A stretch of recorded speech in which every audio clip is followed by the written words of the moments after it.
Aquello que estamos viendo allí, que es como un cráneo recompuesto o así. Sí, efectivamente. Este sí, separado, es de una tortuga marina, y entonces era también una de las formas en que se exponían. ¿Esa es la cabeza? Es la cabeza. Dios, qué pedazo de cabeza. Sí, sí. Bueno, lo que pasa es que está expandida, digamos, porque como han separado los huesos para exponerlo, que va ahí con esas guías y tal, pues era como una exposición didáctica, un montaje didáctico, ¿no?, para que se viera un poco, y entonces es muy curiosa, efectivamente. Sí.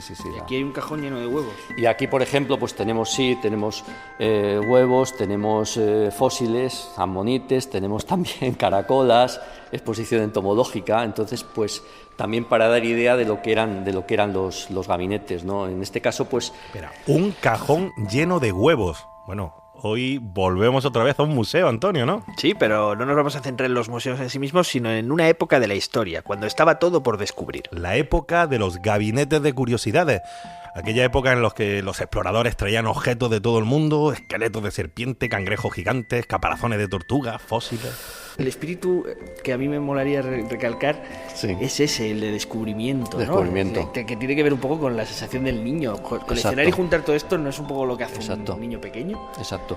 Es mantener viva efectivamente un poco la curiosidad, sorprenderse por cada cosa que encuentras. Entonces, sí, es el espíritu ese, sí, de reunir un poco todo lo que resulta sorprendente, ¿no? Y luego preguntarse, claro, el segundo movimiento es preguntarse, ¿esto qué es y por qué? ¿Y por qué esto es de piedra y se parecen a caracoles, por ejemplo? ¿De dónde viene? ¿Por qué? ¿Esto es casual o realmente proceden de organismos que se petrificaron? ¿Y cómo se petrificaron? Claro, todo esto te lleva a encadenar preguntas, es lo que tú dices, ¿no? Es la sorpresa, el preguntarse. Bueno, como ves, vamos directamente al lío, como siempre, ya directamente imbuidos del espíritu de la curiosidad, rodeados de estas maravillas. Cuidado ahí que me pisas el pangolín. Espera, perdona. ¿Quién nos acompaña, por cierto? Este es Javier Sánchez Almazán, que es conservador del Museo Nacional de Ciencias Naturales, del CSIC. Sí, efectivamente. Bueno, esta es la sala que se creó para, de alguna forma, recrear lo que era el Real Gabinete de Historia Natural. Eso es, estamos en el Gabinete de Historia Natural y además estamos solos. Es el lunes, el día que se cierra al público, el museo, y estamos visitando pues la sala a nuestro antojo, viendo sin ser molestados por nadie. Vamos a hacer un recorrido por todas las pequeñas joyas que se fueron recopilando, ¿no? Exacto, eso es. Sí, aquí hay algunas de las piezas emblemáticas. Tenemos por allí, por ejemplo, por la primera y luego ya entramos en harina sobre qué eran los gabinetes. Eso es. Pues aquí, por ejemplo, en estas dos vitrinas grandes que tenemos aquí está el elefante asiático que vino en tiempos de Carlos III. Estamos encerrados en el museo. ¡Madre mía!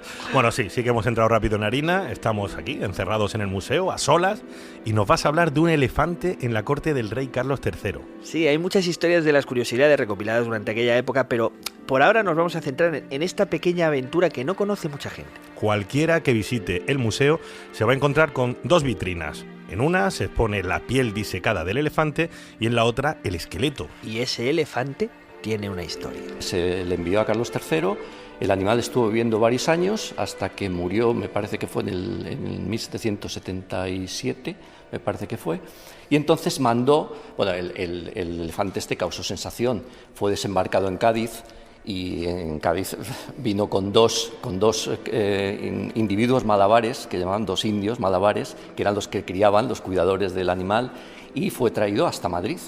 Caminando, efectivamente.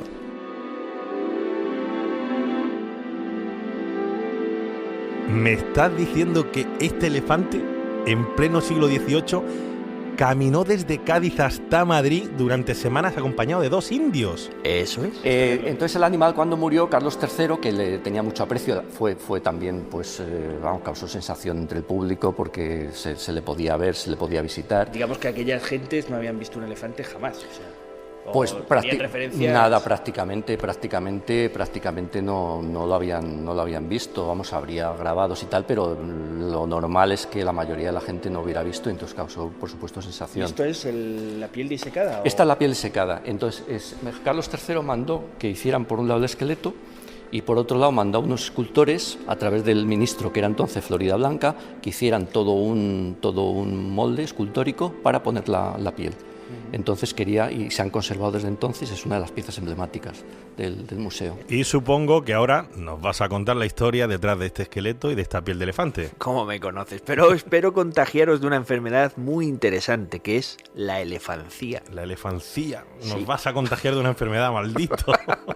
Yo soy Antonio Martínez. Yo soy Javier Peláez. Y estás escuchando... Catástrofe.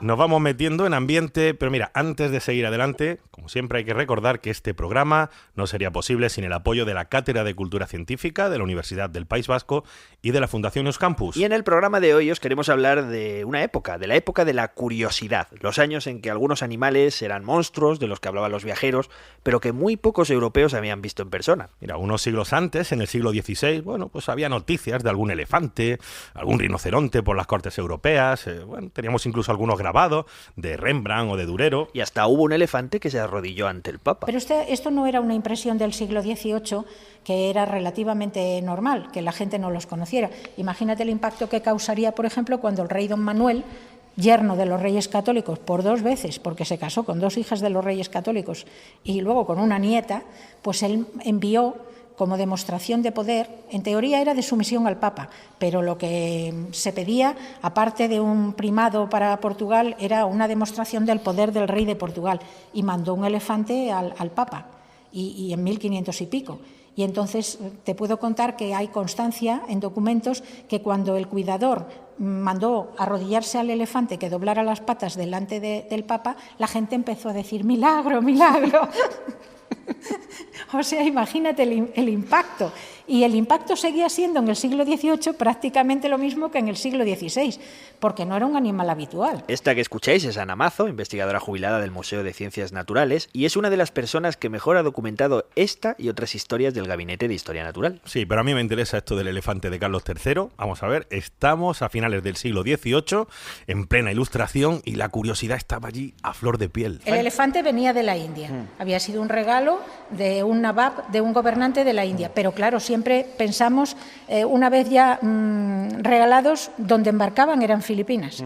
Y pasaban de allí exactamente, a Filipinas y de ahí embarcaron de Filipinas a Cádiz. Traerse un bicho desde Filipinas, imagínate. O sea, un bicho de este tamaño, en barco, miles de kilómetros, bueno, aquello debía ser una aventura. ¿Sabes? Sí, y eso que el elefante no era lo más difícil de transportar. Bueno, ya eran elefantes que venían normalmente, digamos, amaestrados, entrecomillados, claro. Porque no podían tampoco meter en un barco un animal. Algunas veces sí los metían, no los elefantes, pero animales que cazaban, carnívoros o cérvidos, sí, ese tipo de fauna. Entonces el viaje era mucho más traumático porque se estresaban horriblemente, y las aves, hay documentos en donde incluso explica que las aves desesperadas dentro de las jaulas se golpeaban tanto queriendo salir con los barrotes de la jaula o con las paredes de donde estaban metidos, que muchos morían. O sea que la mortalidad durante los viajes era tremenda. Como veis, el mero hecho de que un elefante llegara vivo hasta la corte de Carlos III ya era una hazaña. Bueno, luego seguiremos con Ana Mazo, pero para conocer mejor los detalles de este largo viaje de nuestro elefante, vamos a hablar ahora, creo que con otro experto, ¿no? Eso es, con Gabriel. Me llamo Gabriel Sánchez Espinosa y yo soy profesor de literatura del siglo XVIII español, me dedico a estudiar la Ilustración. Gabriel ha investigado y analizado exhaustivamente los diarios del capitán de fragata José de Mazarredo, que fue quien estuvo a cargo de la expedición, y es quien nos va a contar, que nos va a ayudar a reconstruir este viaje del elefante desde Cádiz hasta Madrid. Venga, vamos a organizarnos, vamos a empezar por el principio. ¿Cuándo llega este elefante a España? Concretamente, el elefante llegó a Cádiz en julio de 1773. Tras una travesía de 7 meses en la fragata Venus, y tú imagínate llevar un elefante vivo en una fragata, porque lo mismo podía haberse muerto durante el camino, ¿no? 7 meses desde Filipinas. Desde Filipinas hasta Cádiz. Y en esa época la travesía se hacía por el Cabo de Buena Esperanza. Y dar toda la vuelta a África hasta llegar a Cádiz, que era el principal puerto español. ¿Y qué sabemos de este elefante? O sea, ¿viene como un regalo? ¿De quién? Viene como un regalo del gobernador español de Filipinas, que se llamaba Simón de Anda, a Carlos III, porque a Carlos III le encantaban los animales exóticos. Bueno, le gustaban tanto que cuando era rey de Nápoles, Carlos III ya había tenido un elefante. Era un coleccionista incansable. Tenía el Palacio de la Granja lleno de pájaros exóticos, tenía leones en el Retiro, tenía camellos y dromedarios en el Palacio de Aranjuez. Pero aquí en España tenía una espinita clavada, le faltaba el elefante. A lo largo del siglo XVIII se habían visto muy pocos elefantes en Europa.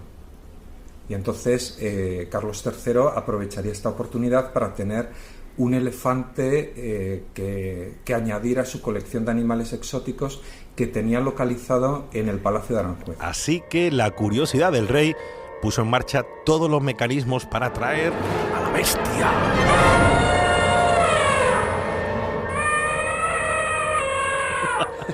Bueno, ya tenemos al elefante en Cádiz y vamos a plantearnos esta historia como si fuera un diario de viaje, ¿te parece? Vale, llegamos el día 1, aparecen allí con el elefante, se embarcan y como hemos visto, bueno, pues vienen acompañados, ¿no? Viene acompañado de dos elefanteros o cornacs. Cornac creo que es una palabra de origen indio. Y estos elefanteros eran, se dice que son malabares, es decir, como del sur de la India. Y eran los que controlaban el elefante. Lo curioso es que estos elefanteros les convierten al catolicismo y le dan un nombre español. Fíjate que en las cartas de Mazarredo estos dos indios figuran como José del Espino y Francisco de la Cruz. Bueno, pues tenemos a los indios, a Pepe y a Paco, ¿no? Recién bautizados y desembarcados en Cádiz, y hay que tener en cuenta que ellos también son unos elementos pues bastante exóticos. Allí van, dispuestos a emprender la marcha y a atravesar media España desde el puerto de Cádiz hasta la corte en Madrid. Bueno, y estos indios son tan exóticos que se cree que son las primeras personas de estas zonas de Asia que visitan Europa, o por lo menos Andalucía y La Mancha. Vale, ¿y quién acompaña a esta comitiva del elefante? Pues en ese grupo era Mazarredo, que era un teniente de fragata, era joven en estos momentos, tendría unos 20 y pocos años, y iba al mando de un grupo en que había un sargento de marina y unos 8 infantes de marina y 2 o 3 que eran de artillería. También les acompañaba una carreta y unas 6 mulas, donde llevaban pues todos los aperos necesarios para el viaje. Muchos de estos aperos necesarios pues eran para que el elefante pues pudiera sobrevivir, porque por lo visto no sabían muy bien qué podía comer un elefante. Entonces la comida que le daban eran pues mazorcas de maíz más o menos verdes. Para hacerse una idea, esto era una gran operación con un montón de gente movilizada. Y además, como recuerdan, Amazo, es una operación del ejército. Me parece que entonces Mazarredo era teniente de fragata, luego llegó a ser ministro, y él va informando periódicamente a sus superiores. Él viajaba con policía, con una caravana para despejar, no porque pasara nada, para que no hubiera incidentes peligrosos a la ciudadanía, pero viajaba con una comitiva de mulas, con la comida, con el agua, con, yo qué sé, con todo lo que se le pueda... Como el circo llega a la ciudad, ¿no? Pues era una operación logística hecha por un militar y con toda su planificación correctísima. No podía fallar nada y de hecho no falló.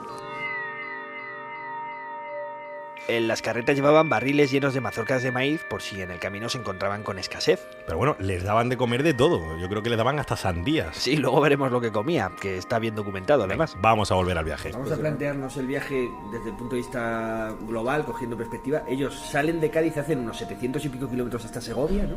Sí, sí. Y tienes ahí incluso documentadas las estaciones donde pararon en cada pueblo, ¿no? Atraviesan... Cuéntame, ¿cuánto duró? ¿Cuánto recorrieron? Sí, bueno, pues las estaciones del viaje pues fue desde la isla de León, en las cercanías de Cádiz, Jerez, Écija, La Carlota, Córdoba, Aldea del Río, Andújar, Guarromán, Bailén, La Carolina, El Viso del Marqués, Santa Cruz, Valdepeñas, Manzanares, Tembleque, La Guardia, Ocaña, Aranjuez, Valdemoro, Carabanchel, Aravaca y ya llegaron a San Ildefonso. O sea, y tal y como lo has descrito, es la Nacional 4, o sea, vinieron por lo que es la carretera de Andalucía, caminando. Esto es muy grande. O sea, yo ya no voy a volver de Granada a Madrid sin acordarme de este elefante. Oye, por cierto, ¿cómo se llamaba? ¿Tenía un nombre? Pues no tenía un nombre porque en esta época no era costumbre. Los documentos se refieren a él como el elefante grande, porque luego hubo uno que era el elefante chico, que murió enseguida, e incluso trajeron una hembra que le quisieron traer a este elefante, al grande, pero que llegó justo cuando el grande había muerto. Pero bueno, no nos adelantemos. Un lío. Vamos al camino, vamos a volver al viaje del elefante. Pues al día se hacían entre 2 y 3 leguas. 2 y 3 leguas que podía ser entre 20 y tantos kilómetros y 30 y tantos. Yo me figuro que más tirando por lo bajo que por lo alto, porque una cuestión que les preocupaba mucho es que, claro, el elefante debía llegar sano, no querían cansarle. De hecho, según los documentos de Mazarredo, caminaban siempre a las horas de menos calor. Entre el amanecer y las primeras horas de la mañana, ¿no? Sí, luego descansaban durante lo más caluroso del día y volvían a retomarlo entre las 5 de la tarde y las 8 de la noche. Bueno, pues esta era una de las principales preocupaciones, que no se dañaran las patas. ¿Le cuidaban las patas de alguna manera especial, con un baño? Sí, bueno, pues lo curioso es que dicen que en Écija les empezaba a preocupar esta cuestión y hubo un zapatero que le construyó como unos botines de triple suela. Entonces, no sé si las llevaba durante todo el viaje, pero parte del viaje pues le pusieron estos botines para que no se dañase las plantas de las patas. O sea que el elefante hizo parte del recorrido con unos botines, debía ser pintoresco por lo menos. Increíble.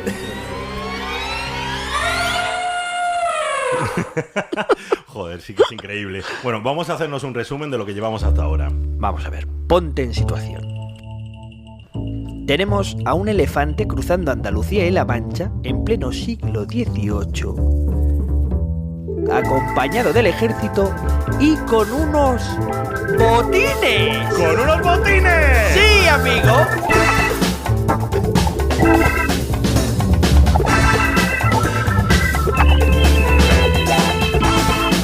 ¡Vámonos! ¡Esos botines! ¡Motherfucker! No, para, Javier, para ahí, espérate. Vale, ya paro, dime. ¿Qué mierda de música es esta para La Mancha? Yo creo que sí. ¿Hace mucho que no vas a La Mancha o qué? Sí, joder, nací en Puerto Llano, pero eso está que no lo conoces, ¿eh?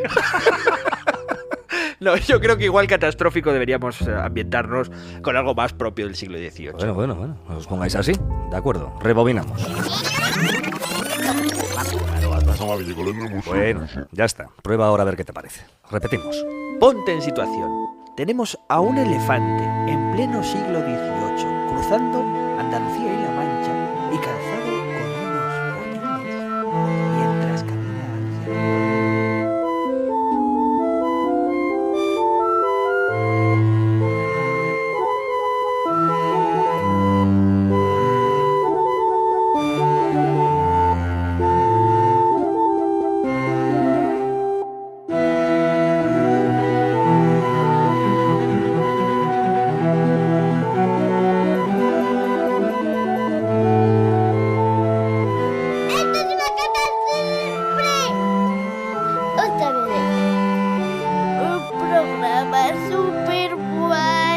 Seguimos en Catástrofe Ultravioleta y con la historia del elefante que cruzó España en pleno siglo XVIII con unos botines. Que ya eso ya lo has contado. Vamos a ver. Desde Cádiz hasta el Palacio Antonio, de la Granja. La pregunta que nos estamos haciendo a estas alturas es... Bueno, vale, vamos a lo que es más impactante, ¿no?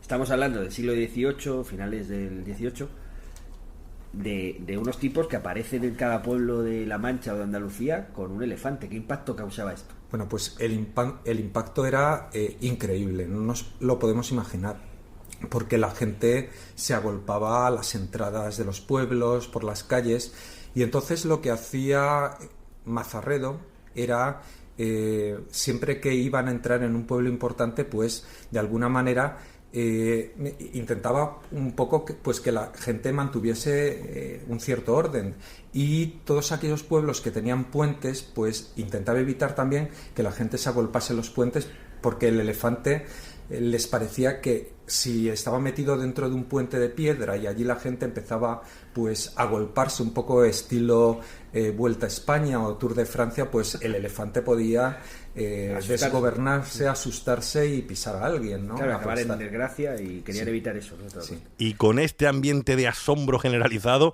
y gracias a las precauciones de Mazarredo, de los soldados, de los indios malabares, bueno, pues por fin el elefante llega a la granja. Concretamente llega la tarde del 26 de septiembre de 1773 al sitio real de San Ildefonso, tras un recorrido de casi 1000 kilómetros y 42 días de viaje a pie. Bueno, mientras tanto, allí en el palacio, pues claro, imagínate, los están esperando pues impacientes el ministro Arriaga, el rey. Y a partir de ese momento el elefante no se queda encerrado en las instalaciones reales, porque Carlos III quiere que los madrileños lo vean, lo lleva de un sitio a otro, que vean esta criatura. Acabo de sacar aquí una de las crónicas de la época y te la voy a leer, mira. El rey ha dispuesto que permanezca en Madrid por más tiempo el elefante para que el público siga viéndole con toda comodidad y que logren de igual satisfacción las comunidades religiosas y de educandas. Como alcalde vuestro que soy.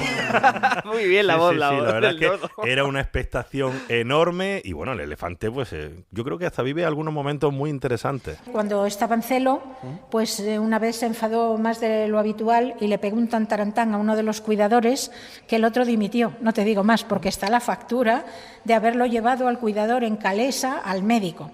Y se conoce que le cogió jeriza y el filipino ya decidió, no era filipino, era indio, pero decidió que él se volvía a Filipinas o se iría luego a su tierra, porque que no quería estar cuidando al elefante. Ya te digo yo que esto del celo es muy malo. Y otra vez se les escapó en Aranjuez, dentro del palacio, sí.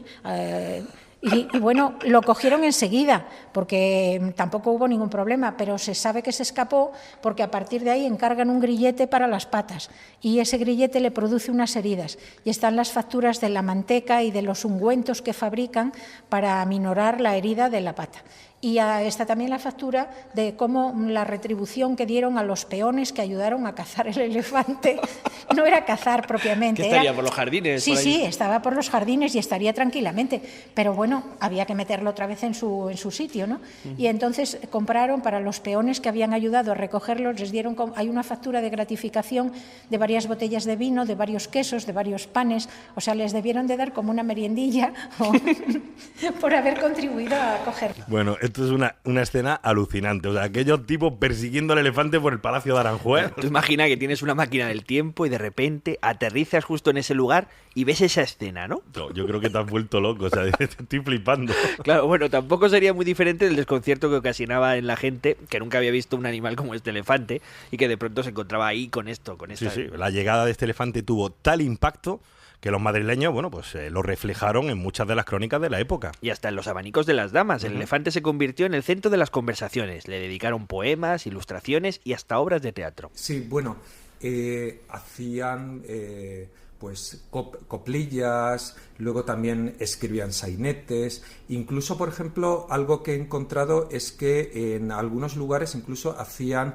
mazapanes con forma de elefante. Y... Qué bueno, es una novedad total, sí. ¿No? Era el éxito de la temporada. Sí. Incluso había en Madrid telas estampadas, ¿no? Sí, bueno, se pusieron de moda también entre las madrileñas, pues llevaban abanicos con la figura del elefante y bueno, hay por ejemplo unos pequeños cuadros, unos pasteles de Lorenzo Tiepolo en que pues... las majas pues aparecen con esos abanicos con la figura del elefante. Y ese elefante es el elefante. El elefante de Carlos III, que se vio en Madrid en octubre y noviembre de 1773. Uno de los documentos más interesantes es una carta que le manda Tomás de Iriarte a José de Cadalso y que se publica en esta época. Sí, y parece que el furor popular que causaba el elefante irritaba un poco a los intelectuales. Iriarte decía que, bueno, pues que la fama del elefante era pues muchísimo mayor que la que tenían pues personajes como Newton y oye, ¿tenemos el poema este por aquí? Sí, este es el poema que le manda. Dice: vino a Madrid señor el elefante y escoltado del pueblo y de la tropa paseaba las calles arrogante. el suceso más grave de la Europa, en Madrid no causara tanto ruido como atención un bruto ha merecido. Bueno, por lo que cuenta, el bruto este era la sensación, era más famoso que cualquier científico de aquellos tiempos. O sea, que tampoco era tan diferente a nuestra época, ¿no te suena, ¿no? Pero espera, que sigue. Por esto, con la musa ya caliente, dijo un amigo entonces lo siguiente: si fuera yo el famoso rey prusiano, que a todos los guerreros sometiera, o el inmortal Virgilio y escribiera de la Eneida el poema soberano, si fuera yo Platón o Quintiliano, si D'Alembert, Linneo o Newton fuera, es decir, los científicos más importantes de la época, Leibniz o Boerhaave de esta era, un Locatelli, que era el músico más importante, un violinista de su tiempo, un Garrick, que era pues el actor más conocido, o un Tiziano, te juro por quien soy que renunciara a toda fama y aplausos al instante y que por humildad me contentara con que de mi persona en adelante esta gran corte la mitad hablara de lo que da que hablar el elefante. Sacáronle tonadas y cuartetas, en delantales, cofias, manteletas, elefantes pintados se veían, y en las mesas por moda se servían elefantes de carne, dulce y masa, es decir, se hacían pues pasteles de carne, empanadas, empanadillas, los mazapanes. Elefantes sin tasa tuvimos que sufrir por varios modos, en la conversación, en los apodos, en cartas, en escritos publicados, en sermones, sainetes, y plagados nos vimos al segundo o tercer día de enfermedad llamada elefancía. Elefancía, qué bonito. Sí. Era la moda del elefante. Sí. Qué bueno. Oye, pues llevas razón, ¿eh? Ya nos has contagiado de la enfermedad de la elefancía. Estamos enganchados a esta historia. Bueno, y aparte de las coplillas, también le dedicaron un sainete que resulta de lo más entretenido, ya verás. Es un sainete que escribe Ramón de la Cruz, se llama El elefante fingido, y entonces, pues, es la historia de unos gitanos que fingen,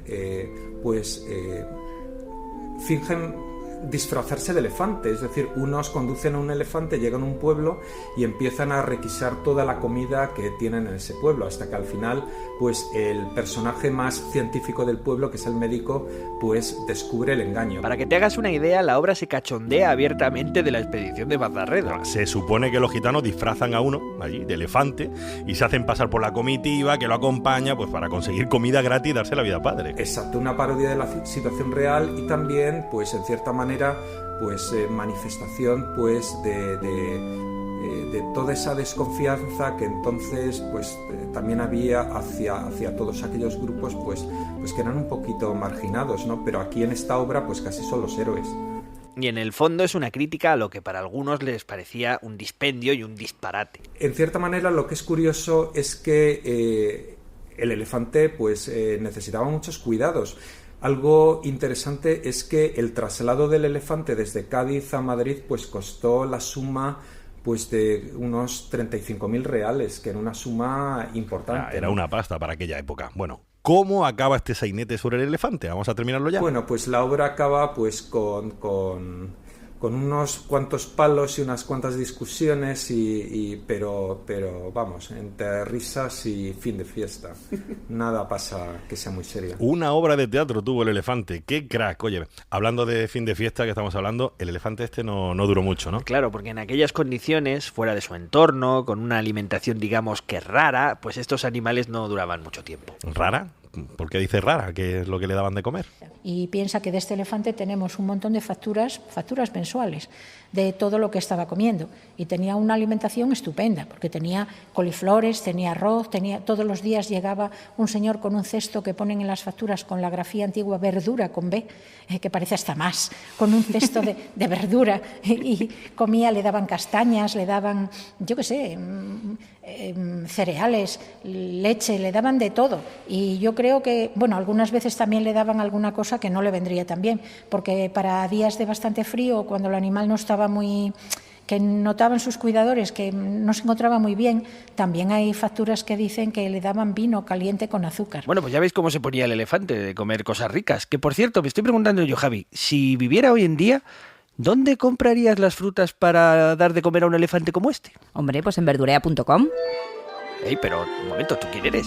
Yo soy Alicia Naya, vengo a hablaros de verdurea.com, que es la tienda en la que ya compraba Carlos III la fruta para el elefante. Hombre, tantos años no tenéis, ya, ¿no? Sí, nosotros empezamos con los elefantes y luego ya hicimos crecer el negocio, empezamos a vender a personas. Bueno, pero tenéis comida para todos, Tenemos ¿no? comida para personas, fruta y verdura muy buena, que la entregamos en 24 horas en cualquier punto de la península.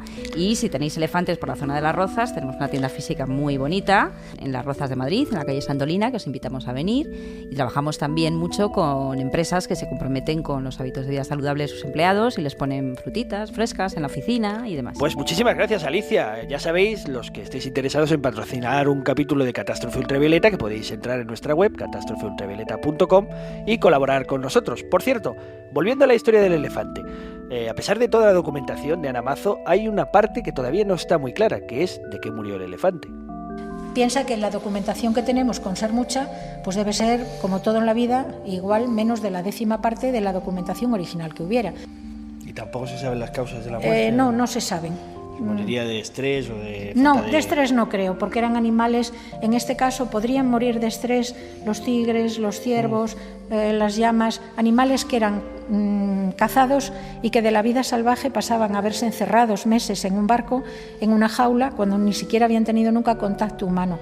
El caso de los elefantes nunca creo que fuera así, porque cuando venían con sus cuidadores, un elefante además es un animal muy receptivo al trato humano y son pacíficos y reconocen, por supuesto, la gente como cualquier animal. Entonces el estrés, no te digo que no lo tuvieran, pero sería mínimo respecto a un carnívoro o algún... ¿Y por la alimentación a lo mejor o...? No lo sé, porque también pudo coger cualquier enfermedad o cualquier herida. Ellos son muy susceptibles, tienen una piel muy resistente, pero incluso en elefantes actuales está comprobado que si se rasgan la piel con un alambre o con cualquier cosa, es muy probable que eso les cueste la vida, porque se infecta y se mueren. Lo que sí sabemos es lo que se hizo con sus restos cuando murió. Estamos en noviembre de 1777. El elefante ha vivido 4 años en la corte, pero el 17 de noviembre, Pedro Franco Dávila, que es el director del Gabinete de Historia Natural de Madrid, recibe una carta del conde de Floridablanca en la que se le comunica que... La noche pasada murió el elefante grande de Aranjuez, y queriendo su majestad que se diseque y se traiga para ponerle en este real gabinete, dispondrá usted que el disecador vaya inmediatamente a aquel sitio. Y entonces el elefante macho murió en noviembre de 1777 y rápidamente, en cuanto murió, pues llamaron al disecador del Gabinete de Ciencias Naturales de Madrid, que se llamaba Bru y Ramón, y fue allí y pues intentó recuperar la piel, los huesos, hizo varios dibujos del elefante para después recomponer tanto el esqueleto como armar un elefante disecado para el Gabinete de Ciencias Naturales de Madrid. Y ese esqueleto y esa piel son los que ahora se conservan en el Museo de Ciencias. En el Museo de Ciencias Naturales, en esta habitación que es, digamos, representativa de lo que fue ese Gabinete de Ciencias Naturales de la Ilustración. Detrás de todo esto hay otras muchas historias interesantes, como qué es lo que hay dentro del elefante que ahora se expone, cómo se disecó, y sobre todo es interesante el contexto de cómo se conformó aquel Gabinete de Historia Natural de Carlos III a partir de la famosa colección de Pedro Franco Dávila. Como no nos da tiempo a contarlo todo, os vamos a poner un enlace en nuestra web, catástrofeultravioleta.com, y allí los más interesados podéis seguir tirando del hilo a ver dónde termina aquello. Pero un detalle que os gustará: durante muchos años, el elefante y el resto de la colección de Franco Dávila se albergaron en el edificio de la Real Academia de Bellas Artes de San Fernando, en la calle Alcalá.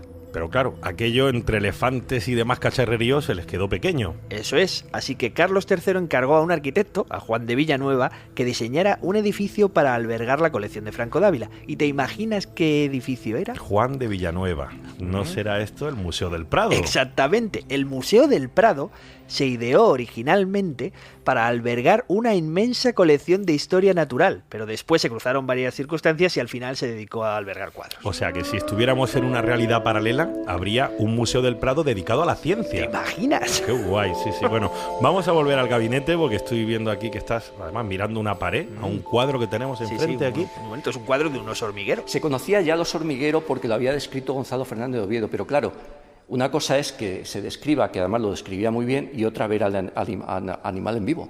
Cuando llegó a cabo, esto fue absolutamente... un oso hormiguero en un barco. Exacto. Por ejemplo, el retrato que llamaban del oso hormiguero es de un oso hormiguero que vino aquí, regalado regalado a Carlos III, efectivamente, que apreciaba mucho los animales. Llegó en 1776, vivió unos meses solamente. Este murió enseguida. ¿Se murió porque no...? Pues prácticamente porque se murió en invierno, además, porque prácticamente no había insectos para llevarle. No había hormigas. Además, no había hormigas suficientes, claro. Joder, osos hormigueros traídos de América a la corte de Carlos III. Me has picado la... curiosidad. Este vino, claro, vino de Argentina. Y hay un documento aquí, en nuestro propio archivo y en el Palacio Real, está toda la documentación referente a la llegada del oso hormiguero. No era el primer oso hormiguero que venía, ya se había intentado, este fue el primero que llegó vivo, las cosas como son. El oso hormiguero de Carlos III, ¿cómo se te queda el cuerpo? Y hubo varios intentos, ya lo habéis oído, ¿verdad que mola? Bueno, pues conservad la emoción porque hoy ya no nos da tiempo a contar nada más y tendréis que esperar al próximo capítulo de Catástrofe Ultravioleta. Será nuestra segunda parte del podcast dedicado a la... curiosidad. Hoy os hemos contado una pequeña parte de los muchos tesoros que se albergan en este museo y en otros, y de lo fascinante que fue la época en la que se estaba descubriendo el mundo. Osos hormigueros, aves del Nuevo Mundo, los españoles exploraban América y bueno, pues volvían con noticias de criaturas que nadie había visto. Criaturas como los megaterios, una especie de perezosos gigantes que habían desaparecido hacía miles de años, pero que cuando se descubrieron los huesos, algunos pensaban que todavía era posible encontrarlos. Hay una carta de Carlos III en la que el rey pide explícitamente que le traigan otro de estos megaterios, pero oye, mira, si puede ser un poquito más pequeño. Hasta aquí ha llegado Catástrofe Ultravioleta. Tendréis que esperar a la segunda parte de este podcast si queréis saber más. Recordad que este proyecto no sería posible sin el apoyo de la Cátedra de Cultura Científica de la Universidad del País Vasco y de la Fundación Euskampus. Agradeciendo el patrocinio de este capítulo a verdurea.com. No olvidéis que podéis encontrar muchas más historias en nuestra web, catástrofeultravioleta.com, y que pronto os facilitaremos una manera de colaborar para que este proyecto pueda tener una segunda temporada. A ver si tenemos suerte y se nos une algún compañero de viaje para esa segunda temporada. Tenemos que darle las gracias, como siempre, porque el catastrófico Javi Álvarez nos compone las músicas originales, el montaje, la ambientación, un talento a mares. Esto es una alegría. ¡Aloha, Pedrojas! No hay quien la aguante. En las voces estuvimos Antonio Martínez Ron, Javier Peláez. Y esto ha sido todo. Hasta la próxima.